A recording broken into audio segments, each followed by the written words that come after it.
জোয়ারে পানি উড়ি আমাদের বাড়িঘর সব লই গেছে, কিছু নাই।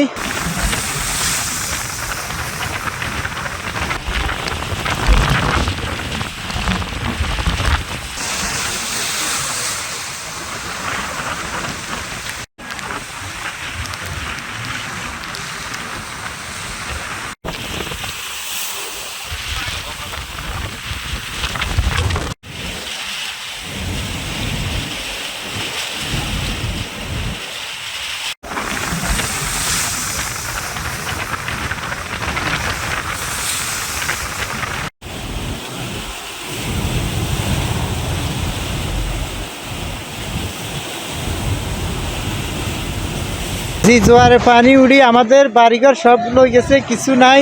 এখন আমরা হয়তো আর এখন কিছু করার নাই। আমরা এখন কি করতেছি দেখেন, গাছ যা দুই একখান হাই এগুলো লই, বাড়িঘর তো কিছু নাই, সব তো লই গেছে নদী।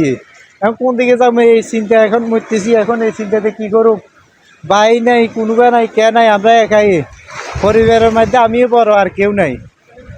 এখন সাগর উত্তাল আছে, এখনো পানি উঠতেছে, ঘর বাড়ি পানি ভরে যেতেছে। বাচ্চা টাচ্চা নিয়ে আমরা কষ্টতে আছি। এখানে তো অনেকটা দেখতেছেন ঘর বাড়ি সব আপনার পানি উঠে যেতেছে। পানি আগামীকাল উঠছে, আজকেও এখনও জোয়ার আসতেছে, এখনও অধিকাংশ পানি ফুরিয়ে গেছে, ঘর বাড়ি এখনও যাইতেছে। এখন আমরা এই অবস্থাতে আছি।